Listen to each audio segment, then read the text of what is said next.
आपको India versus New Zealand third टी20 का review चाहिए था। ये कोई क्रिकेट मैच था। मैं तो हार्दिक पांड्या को मैसेज कर रहा था कि ना करे जनाब, ना करे, ऐसा फील्डिंग ना करे। जो कॉनवे का उसने कैच लिया है, जरूरी था। अगर वो कैच नहीं पकड़ता तो क्या हो जाता? कॉनवे 10 रन एक्स्ट्रा बना मार लेता, न्यूजीलैंड 10 रन एक्स्ट्रा मार लेता, हम 11 ओवर में चेस कर देते।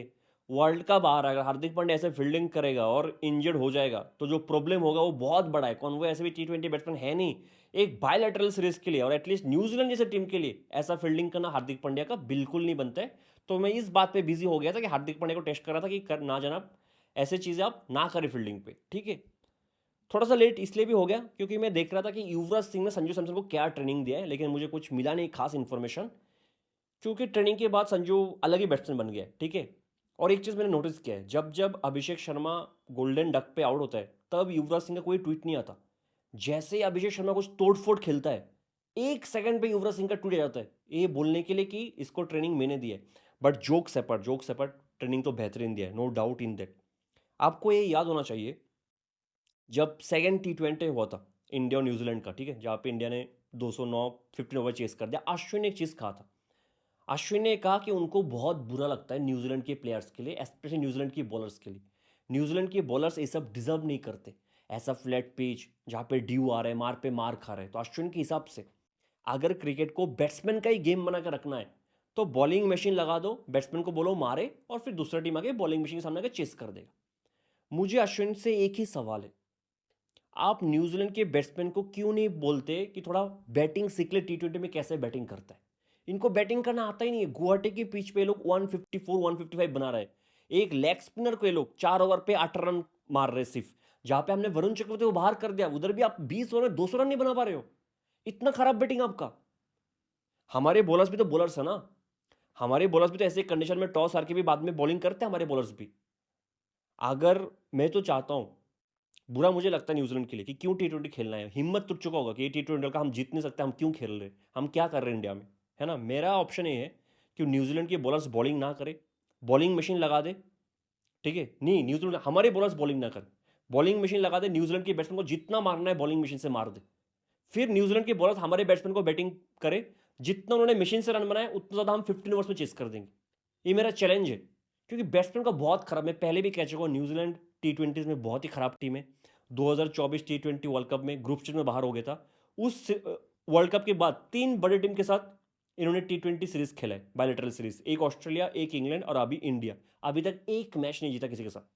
शायद पाकिस्तान के साथ 1-2 मैच जीता होगा, वेस्ट इंडीज के साथ 1-2 मैच जीता होगा। बड़े टीम के साथ 3 सीरीज खेला है, एक भी मैच अभी तक नहीं जीता है। और आपको इस न्यूजीलैंड के लिए खराब लग रहा है अश्विन को। हमारे बॉलर भी बॉलिंग करना सेम कंडीशन पे। बहुत ही खराब टीम है, ठीक है, बहुत ही खराब टीम है न्यूजीलैंड। मतलब जब से सूर्य कुमार यादव आया है लगातार हम सीरीज जीत रहे। हमने पाकिस्तान के साथ कितना 3 या 4 टी20 मैचेस खेला है एशिया कप में। हमने इंग्लैंड के साथ टी20 सीरीज खेला, हमने श्रीलंका के साथ टी20 सीरीज खेला है, बांग्लादेश के साथ खेला है, इंग्लैंड के साथ खेला है, ऑस्ट्रेलिया के साथ खेला है, साउथ अफ्रीका के साथ खेला है। लेकिन इतना गंदा कोई पेला नहीं गया जितना न्यूजीलैंड पेला जा रहा है। इनफैक्ट साउथ अफ्रीका ने भी थोड़ा बहुत, साउथ अफ्रीका कह रहा हूँ, पाकिस्तान ने भी एशिया कप फाइनल में हमें थोड़ा बहुत फाइट तो दिया था। न्यूजीलैंड 3 मैच हो गया, ऐसा एक मोमेंट नहीं है जहां पे लगा कि न्यूजीलैंड इस मैच कोई भी मैच पे है, जीत सकते हैं, एक मैच पे नहीं। लेकिन अब आते हैं दो मेन कंसर्न्स पे। पहला कंसर्न संजू सैमसन का फॉर्म, ठीक है। गोल्डन डक बनाए इन्होंने थर्ड टी20 में। अगर मैं संजू का टी20 रिसेंट फॉर्म देखूं, आपको याद होगा 5 मैच इंग्लैंड के अगेंस्ट उन्होंने खेला था, उसके बाद एक मैच साउथ अफ्रीका के अगेंस्ट अभी, और अब एक 3 मैच। 9 मैच पे 104 रन, 11.5 का एवरेज। 9 मैच मिला, और 9 के 9 मैच कहां पे हुआ है? इंडिया में हुआ है। इट्स ह्यूज ह्यूज कंसर्न, ठीक है, ह्यूज कंसर्न। 2 मैच अभी भी है संजू के पास, और वो 2 मैच शायद संजू का इंटरनेशनल करियर डिसाइड करेगा। मैं आप लिख के रख लो, वो दो, अगला जो 2 मैच, आज का मैच और नेक्स्ट 5th टी20, वो संजू का इंटरनेशनल करियर डिसाइड करेगा। सिर्फ टी20 करियर नहीं, इंटरनेशनल करियर डिसाइड करेगा। जो संजू का फॉर्म है, इनकंसिस्टेंसी संजू के करियर का एक हाईलाइट रहा है, आप सबको पता है। जितना भी अच्छा बैट्समैन हो, इनकंसिस्टेंसी एक हाईलाइट रहा है संजू सैमसन का करियर का, ठीक है। आप मान लो जो ईशान का फॉर्म है, आप ईशान को तो बाहर नहीं कर सकते। जिस दिन तिलक वार्म अप में से आ जाएगा तब से वो बैटिंग करने लग जाएगा, और तिलक ऐसे ही फिट हो जाएगा जितना तिलक ने उसने किया है। तो अगर संजू को इस टी20 वर्ल्ड कप में खेलने का मौका नहीं मिलेगा, ठीक है, फिर आएगा आईपीएल। आईपीएल में जितेश शर्मा, आईपीएल में प्रभसिमरन सिंह, क्योंकि डोमेस्टिक फॉर्म बहुत अच्छा जा रहा है, पिछला आईपीएल बहुत अच्छा गया है, पिछला स्मैट, इस बार का स्मैट बहुत अच्छा गया है। प्रभसिमरन सिंह एक रहेगा ऑप्शन, ठीक है। ध्रुव जुरल जो डोमेस्टिक में बहुत अच्छा कर रहा है, वो एक ऑप्शन रहेगा। तो इस आईपीएल के बाद शायद आप नेक्स्ट टी20 वर्ल्ड कप की टीम के लिए सोचोगे। तो संजू उधर फिट नहीं होगा क्योंकि ईशान ऑलरेडी है, जीतेश आएगा, प्रभ सिमरन पिक्चर में आएगा, ध्रुव जुरल होगा, ठीक है, क्या पता कोई और बच्चा कुछ कर दे, ठीक है। ओडीआई में संजू का कोई चांसेस नहीं है क्योंकि ऑलरेडी ऋषभ पंत है, ध्रुव जुरल है और ईशान किशन का भी चांसेस बन सकता है अगर वो T20 वर्ल्ड कप में अच्छा करेगा तो संजू का ओडीआई पे ऐसे भी चांसेस नहीं है, टेस्ट में और भी चांसेस नहीं है, टेस्ट में और भी चांसेस नहीं है क्योंकि जगदीशन का नाम संजू से पहले आ रहा है, तो ऋषभ पंत, ध्रुव जुरल एंड जगदीशन, हो सकता है ईशान किशन आ जाए। तो संजू का अगर ये 2 मैच खराब गया ना तो उसका मतलब है वर्ल्ड कप की प्लेइंग 11 में वो रहेगा नहीं, ठीक है। उसके बाद मुझे लगता है कि संजू का इंटरनेशनल करियर ही खत्म हो जाएगा अगर ये 2 मैच पर उसने कुछ नहीं किया तो। बचाने के लिए आज का मैच है, अगला मैच है, मतलब आज का मैच तो कंपलसरी, आज का मैच पर रन बनाए एटलीस्ट 50-40 क्विक फायर 40, कुछ तो करे संजू, बहुत ही खराब फॉर्म है, ठीक है। आप ईशान का माइंडसेट देखो, हेनरी न्यूबॉल के साथ एक बेहतरीन बॉल डाला, सिम थोड़ा सा मूवमेंट मिला सिम के साथ, जहाँ पे संजू बोल्ड हुआ। एज ए बैट्समैन आपको क्या करना चाहिए, अब आपको आके देखना चाहिए कि बॉलर्स को न्यूबॉल से थोड़ा मूवमेंट मिल रहा है, एक दो बॉल देख लेता हूँ, आके बैक टू बैक 2 छक्का मार दिया Ishan Kishan, back to back 2 छक्का। जो माइंडसेट है इन प्लेयर्स का, इन बच्चों का बेस्ट है, इंडिया का बेस्ट T20 टीम है एवर, मेरे मन पे कोई डाउट नहीं। जो माइंडसेट है वो माइंडसेट किसी के पास कभी था ही नहीं, चाहे आप जितने भी बड़े प्लेयर्स का नाम ले लो, किसी के पास नहीं था। चाहे आप विराट कोहली को गिन लो, चाहे आप MS धोनी को गिन लो, चाहे आप युवराज सिंह को गिन लो, वीरेंद्र सहवाग, किस ये जो माइंडसेट लेकर आया ना ये टीम, स्पेशली अभिषेक शर्मा हो, सूर्य कुमार यादव हो, अभी ईशान किशन हो। अभिषेक शर्मा जेकब डफी को अगले ओवर की पहली बॉल में कदमों का इस्तेमाल करके काउ कॉर्नर पे बहुत बड़ा छक्का, पावर प्ले में 94 रन बनाते इंडिया, पावर प्ले में 94 रन पता है न्यूजीलैंड ने कब बनाया था? 13 ओवर के बाद, 13 ओवर के बाद 94 बनाया था।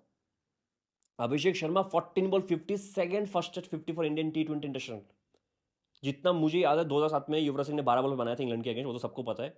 हार्दिक पांड्या शायद 1 महीने पहले सेकंड फर्स्ट 50 बनाया था साउथ अफ्रीका के अगेंस्ट, जो 16 बॉल पे आया था लास्ट मैच पे। 1 महीना भी नहीं हुआ, अभिषेक ने रिकॉर्ड तोड़ दिया। मैं इसलिए कह रहा हूँ ये राक्षसों का टीम है, सच कह रहा हूँ। ये कोई प्लेयर्स नहीं है इधर इंडिया में, सब राक्षस है, हर 1 महीने में कुछ ना कुछ रिकॉर्ड तोड़ रहे लोग। Surya Kumar back to back 3 match पे रन आ रहा है, कल 26 बॉल पे कितना 57, अभिषेक शर्मा 20 बॉल 68। आप सोचो वो आपको मैच है ना हाईलाइट LSG वर्सेस SRH का, जहाँ पे कितना LSG ने पहले बैटिंग करते हुए कुछ 165 बनाया था, SRH को 166 टारगेट मिला था। ट्रेविस हेड और अभिषेक शर्मा उधर भी था, जहाँ पे संजय गोयनका ने KL का क्लास लिया था, 9.4 ओवर्स में चेस किया था, ऑलमोस्ट उस मैच का हाईलाइट था। 154 बनाया, 155 हमने 10 ओवर में चेस कर दी। इतना ह्यूमिलेशन, ब्रुटल ह्यूमिलेशन मैंने किसी टीम का नहीं देखा है, ठीक है। तो जिस फॉर्म में ईशान किशन है, जो माइंडसेट उसका है, वो संजू को बहुत पीछे लेके जाएगा। और अगर इधर इधर से ईशान अगले 2 मैच में 20-30 रन भी बनाता है तब भी वो ऊपर आएगा संजू के ऊपर, और जैसे तिलक आएगा संजू बाहर हो जाएगा। तो अगर संजू के फैंस हो, मैं नहीं चाहता संजू खराब करे, मैं चाहता हूँ संजू रन बनाए एटलीस्ट। कभी भी कि कुछ भी हो सकता है T20 वर्ल्ड कप में, ईशान इंजर हो गया, अभिषेक को कुछ हो गया, बुखार हो गया, जो भी हो गया, कि हमारा हर एक प्लेयर बेंच पे जो है वो फॉर्म में रहे, ठीक है। तो बिगेस्ट कंसर्न है संजू सैमसन, और इसलिए मुझे ऐसा लगता है, डर लगता है संजू के लिए, कि मुझे लगता है कि संजू का इंटरनेशनल करियर खत्म हो जाएगा अगर T20 वर्ल्ड कप में एक भी मैच खेलने का मौका संजू को नहीं मिलेगा तो। जो सेकंड कंसर्न है वो है कुलदीप यादव। अब इस बात पे कोई डाउट नहीं है कि Kuldeep Yadav is one of the best white ball spinner around the world, इस बात पे कोई डाउट ही नहीं। लेकिन कुलदीप यादव के कुछ बड़े मैच की परफॉर्मेंस देखते हैं, ठीक है। 2023 ODI world cup final, Kuldeep Yadav 10 over पे 56 रन देता है, 0 wicket. ODI world cup final Australia के अगेंस्ट 2023 वाला, ठीक है। उस मैच पे और एक स्पिनर था एडम जंपा दूसरी की टीम में, एडम जंपा 10 ओवर पे 44 देके 1 विकेट लेता है। आप आ जाओ 2024 T20 world cup final, India versus south Africa, वहां पे कुलदीप यादव 4 ओवर पे 45 रन देता है, 0 विकेट। दोनों फाइनल पे 0 विकेट, दोनों फाइनल पे एक्सपेंसिव, 4 ओवर 45, 11 के ऊपर की इकोनॉमी। उस मैच पे केशव महाराज 3 ओवर पे 23 रन देके 2 विकेट लेते हैं, 3 ओवर पे 23 रन देके 2 विकेट। कुलदीप का जो न्यूजीलैंड वाला ओडीआई सीरीज गया बहुत खराब गया, विकेट नहीं लिया, उसमें ज्यादा कुछ प्रॉब्लम नहीं है, लेकिन इकोनॉमी था 7.28 का ओडीआई में, ओडीआई में 7.28 की इकोनॉमी, ठीक है। अभी जो ये T20 सीरीज कुलदीप खेल रहा है, शायद 2 ही T20 मैचेस खेला है इस साल, लेकिन कुलदीप का अगर आप एवरेज देखो, 2024 में T20 में एवरेज था 15 का, 2025 में एवरेज था 10 का, इस साल 33 का एवरेज, 9.57 की इकोनॉमी। आपको ये समझना चाहिए कि 20 ओवर में अगर न्यूजीलैंड 154 155 बना रहा है, उधर अगर कुलदीप यादव 3 ओवर में 32 दे रहा है 10.6 की इकोनॉमी से, मतलब कितना खराब फॉर्म पे कुलदीप है। तो रन कुलदीप लीक कर रहा है, ठीक है। अब इधर एक बात आता है, हमने पहली भी किया था, जहाँ पे रवि बिश्नोई उस मैच पे इस मैच पे आके 4 ओवर पे 18 रन देके 2 विकेट लेता है, और 18 रन देता भी नहीं, 15 रन देता, 3 रन एक्स्ट्रा दिया क्योंकि शिवम दुबे लॉग ऑन पे बहुत ही खराब फील्डिंग किया था, जहाँ पे चौका मिल गया था, ठीक है। तो मैं मान के चल रहा हूँ 4 ओवर पे 15 देके 2 विकेट लिया रवि बिश्नोई, बेहतरीन बॉलिंग किया, फ्लैट ट्रेजेक्टरी के साथ थोड़ा फास्ट बॉलिंग किया उसने, ठीक है, बेहतरीन बॉलिंग किया। जब कुलदीप को, अरे सॉरी, रवि बिश्नोई को लिया गया था ना, वॉशिंगटन सुंदर के एज ए रिप्लेसमेंट। तो हमने चीज कहा था क्या रवि बिश्नोई वॉशी का रिप्लेसमेंट है या फिर कुलदीप का रिप्लेस बैकअप है। मैं इसलिए कह रहा हूँ ये चीज आपको समझाता हूँ बहुत अच्छे से मैं चीज कि रियान पराग एक बहुत ही लाइक टू लाइक रिप्लेसमेंट है। शायद अभी भी बात हो रहा है कि रियान पराग आ सकता है अगर वॉशिंगटन सुंदर फिट नहीं होता T20 वर्ल्ड कप के लिए।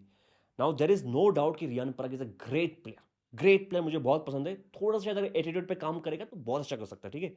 As a batsman yes Riyan Parag is better than Washington Sundar, लेकिन as a bowler Riyan Parag is not better than Washington Sundar. ये आपको भी पता है, मुझे भी पता है। वो 2-3 ओवर जहां पे टर्न होगा वो अच्छा करके दे सकता है, लेकिन वॉशी के लेवल का स्पिनर तो रियान पराग नहीं है, लेकिन एज ए बैट्समैन बहुत ऊपर है रियान पराग, ठीक है। अब अगर ये टीम इंडिया का स्क्वाड देखो, अभी जो करंट स्क्वाड है उसमें हमें बैट्समैन की जरूरत है या फिर हमें बॉलर्स की ज्यादा जरूरत है? क्या कंसर्न है हमारे लिए? बैटिंग पे तो कोई कंसर्न है नहीं। तो रियान पराग अगर आएगा भी स्क्वाड में तो क्या उसका प्लेइंग लेवल में जगह बन सकता है? नहीं बन सकता मेरे हिसाब से। जब तक शिवम दुबे बहुत ही खराब ना करेगा, 4-5 मैच में शिवम दुबे रन ही नहीं बना पा रहे, बैटिंग हो ही नहीं रहा शिवम दुबे से, तब जाकर हो सकता है रियान पराग का चांस बने शिवम दुबे की जगह। वरना रियान पराग का प्लेइंग लेवल में कोई चांस ही नहीं है, कैसे होगा? 8 बैट्समैन तो अक्षर पटेल लेके 8 बैट्समैन आपके पास है। अभिषेक, ईशान, तिलक, सूर्या, हार्दिक पांड्या, 6 पे शिवम दुबे, 7 पे रिंकू, 8 पे अक्षर पटेल। तो 8 तक तो रियान पराग का जगह ही नहीं है। आप 9 पे तो रियान पराग को खिलाओगे नहीं। आपको 3 प्रॉपर बॉलर तो चाहिए होगा बाद में, आप रियान पराग 9 पे खिलाओगे नहीं। तो रियान पराग को लेके क्या फायदा? फायदा है रवि बिश्नोई को लेके स्क्वाड में। क्यों? अगर वॉशी फिट नहीं बैठता ऑब्वियसली, इसलिए अगर अगर 3-4 मैच वर्ल्ड कप में भी हमें 2-2 स्पिनर 3 स्पिनर खिलाना पड़ा, एक तो अक्षर पटेल को आप बाहर कर दो, मतलब माइंड से बाहर कर दो अभी के लिए। मान लो हमें 2 स्पेशलिस्ट स्पिनर चाहिए, एक वरुण हो गया, एक कुलदीप। और कुलदीप का 3-4 मैच खराब गया तो एटलीस्ट हमारे पास स्क्वाड में एक स्पिनर रहेगा जिसको हम खिला सकते हैं, वो है रवि बिश्नोई, जिन्होंने अच्छा किया है। और हमारा बॉलिंग फॉर्म थोड़ा सा कंसर्न है ना, बैटिंग में तो कुछ कंसर्न है ही नहीं। हम 250 ओवर में चेस कर रहे हैं, 150 ओवर में चेस कर रहे हैं। बॉलिंग में थोड़ा सा कंसर्न है, अर्शदीप थोड़ा सा एक्सपेंसिव जाता है कभी कभी, हर्षित इतना डेथ पे थोड़ा मार खाता है, ठीक है। बुमराह को हम हर मैच खिलाते नहीं है, शिवम दुबे कभी कभी एक्सपेंसिव जाता है, हार्दिक पांड्या कभी कभी एक्सपेंसिव जाता है, और कुलदीप का करंट फॉर्म खराब है।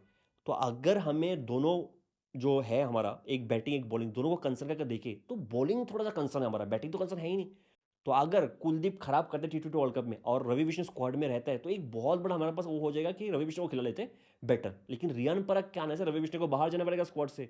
तो कुलदीप का अगर वर्ल्ड कप खराब गया तो आप रियान पराग को खिला नहीं पाओगे कुलदीप की जगह। कुलदीप और रियान पराग में बहुत डिफरेंस है, रियान पराग 4 ओवर दे नहीं सकता आपको, ठीक है। तो रियान पराग को स्क्वाड में ले सकते हो आप। मैं I have nothing against Riyan Parag, great player, great batsman.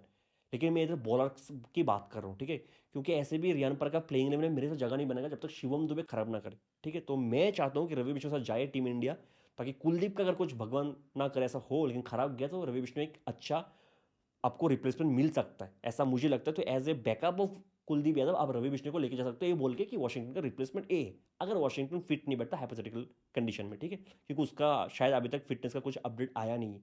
ये 2 मेजर कंसर्न है, कुलदीप का बॉलिंग फॉर्म, संजू सैमसन का बैटिंग फॉर्म। कुलदीप का इतना बड़ा है नहीं मेरे हिसाब से, ठीक है। कुलदीप बहुत अच्छा स्पिनर है, अच्छा कर सकता है, वरुण चक्रवर्ती कवर कर लेगा उसके लिए। लेकिन संजू का मुझे लगता है इसलिए इतना बड़ा कंसर्न है, एक हमें चाहिए कि हमें हर प्लेयर फॉर्म पर रहे बैटिंग से। दूसरा, अगर ये 2 मैच खराब गया मुझे लगता है संजू का इंटरनेशनल करियर का ऑलमोस्ट द एंड होने वाला है, मुझे ऐसा लगता है। क्योंकि डोमेस्टिक में हर विकेट कीपर जिस फॉर्म में है आजकल, ठीक है, थोड़ा मुश्किल संजू का हो जाएगा, ठीक है, अगर ये खराब गया तो। और बीसीसीआई का ये भी होता है, एज फैक्टर हो गया, फिर दिखता भी नहीं है किसका फॉर्म कैसा है। अगर संजू का आईपीएल अच्छा भी जाएगा शायद देखेगा नहीं संजू की तरफ, शामी के साथ भी यही हो रहा है, ठीक है। तो ये 2 कंसर्न है, बाकी इस मैच पे कुछ ज़्यादा था नहीं। हमारे बैट्समैन ऐसे ही है, दानव है सब कोई। जसप्रीत बुमराह आया था पहले बॉल पे, जो थोड़ा सा हल्का मूवमेंट मिला था, हल्का मूवमेंट, टीम शिवर्ट क्या शॉट करा मुझे बिल्कुल समझ में नहीं आया। उधर बोल्ड 3 विकेट बुमराह ने लिया, अच्छा बॉलिंग किया है, लेकिन मेरे से Ravi Bishnoi man of the match बनने के लायक था। बाकी ज़्यादा कुछ कंसर्न है नहीं। मैं यही रिक्वेस्ट करता हूँ कि हार्दिक पांड्या और बुमराह इन दोनों को ज़्यादा फील्डिंग करना नहीं चाहिए, डाइव वाइव देना नहीं, चौका हो जाए छक्का हो जाए क्या ही कर लेगा न्यूजीलैंड। मिलते हैं अगली वीडियो में, तब तक के लिए जय हिंद।